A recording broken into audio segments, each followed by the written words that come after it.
Hello, wonderful family. Another glorious day and another beautiful opportunity to share the word with you. Hallelujah. Today, I just want to share a little bit about something very important Jesus taught when he was dealing with Jairus. And it happens to us most of the time, and we just let it get under our skin with the faith walk. Hallelujah. Um, Join me as we read from the book of Mark, chapter 5, and we'll start from verse 22. This is after Jesus had returned from casting out the demon of the madman of the demons from the madman of Gadara. From verse 22, we'll go. Then one of the rulers of the synagogues came up, Jairus by name, and seeing him, he prostrated himself at his feet and begged him earnestly. I'm reading from the Amplified. And begged him earnestly, saying, My little daughter is at the point of death. Come and lay your hands on her, so that she may be healed and live. In essence, Jairus had a problem and he needed the master. So basically, he prayed to the master. What is prayer? He made a request of God through the master.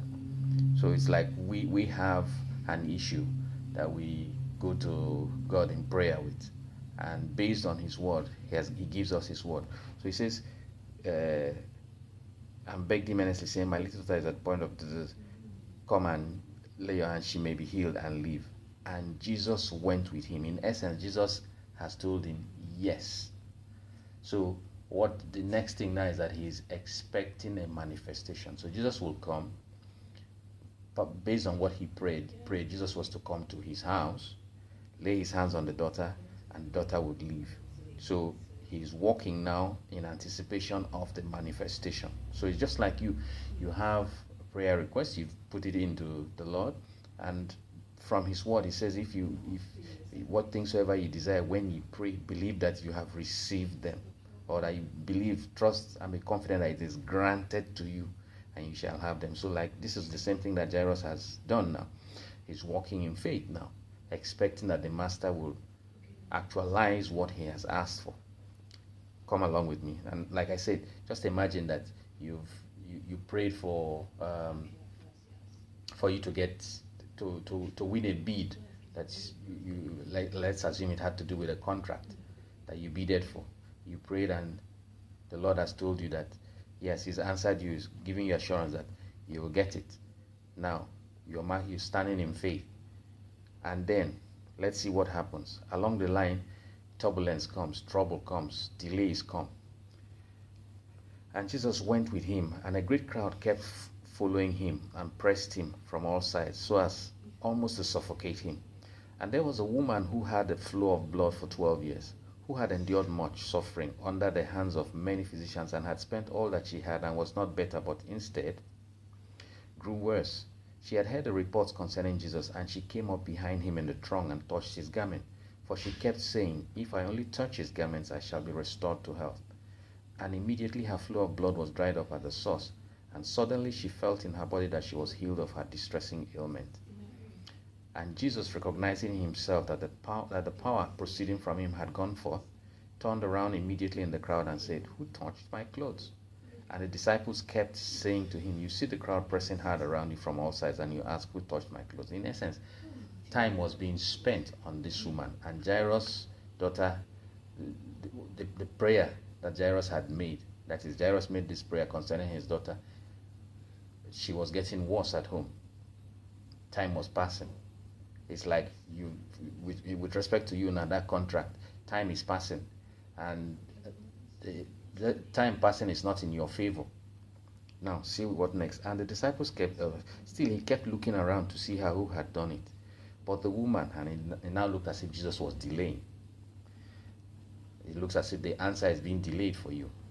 But the woman, knowing that what had been done for her, though alarmed and frightened and trembling, fell down before him and told him the whole truth. And he said to her, Daughter, your faith, your trust and confidence in me, springing from faith in God, has restored you to health. Go into peace and be continually healed and freed from your distressing bodily disease. Now, in this instance, we could look at it that whilst you're waiting for the manifestation with respect to that contract, you could see things happening for other people. People are getting their miracles and going from there happy, joyful, but you are still waiting and waiting and waiting. Next thing, what happens? Some bad news.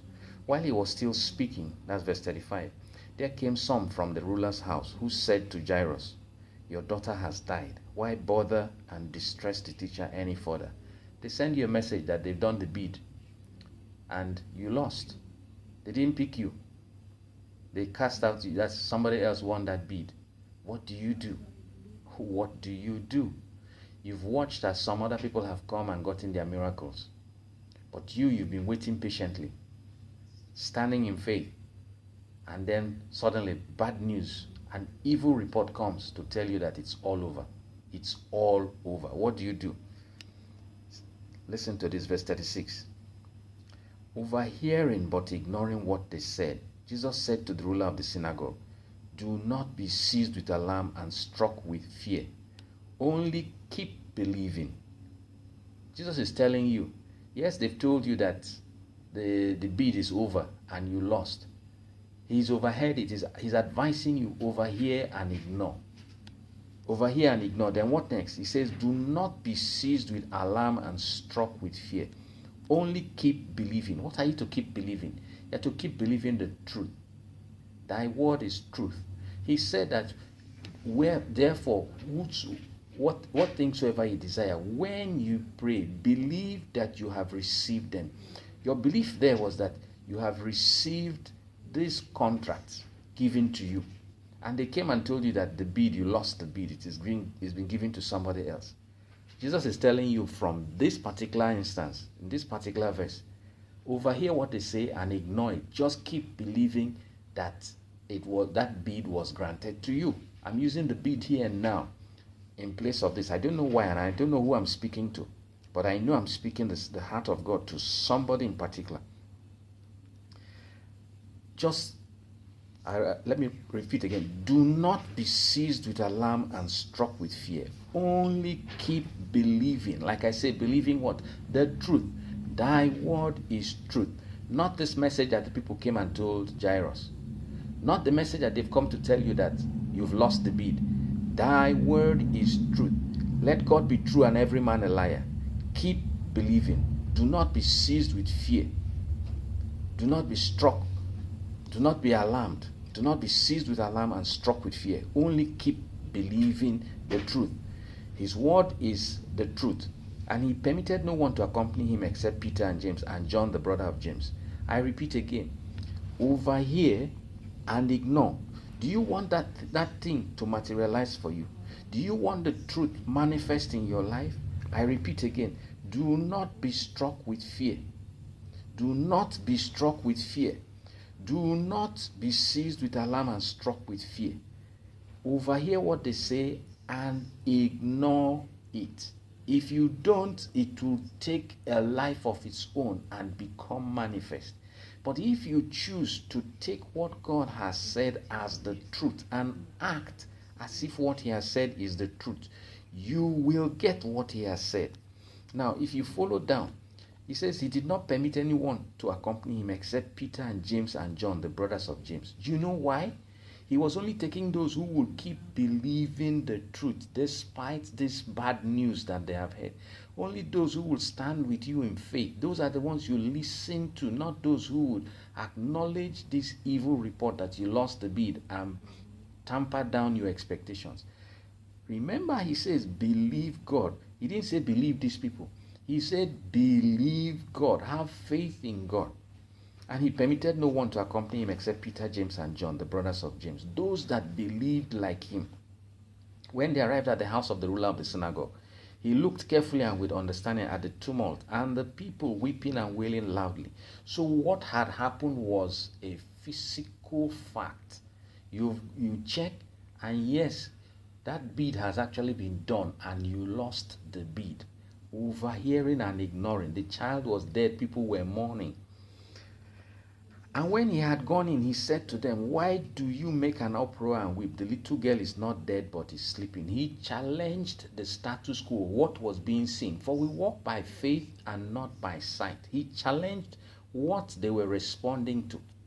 You challenge that information that comes to you, the verity of it. God said this. This is happening. I choose to stand with what God said. He has given me this contract. I have won this contract. And they laughed and jeered at him. They will laugh and jeer at you. But he put them all out. Get them out of your space. And taking the child's father and mother and those who were with him, he went in where the little girl was lying. Gripping her firmly by the hand, he said to her, Talitha Kumai, which translated is, little girl, I say to you, arise from the sleep of death. And instantly the girl got up and started walking around, for she was 12 years old.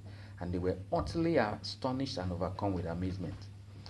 You take that business situation, that contract, you speak to it. God gave you to me, and I call you to rise up from your deathbed, irrespective of what it is. That situation will be turned around. As long as you do not give up and give in, what God has said concerning you will come to pass. God bless you. Hallelujah.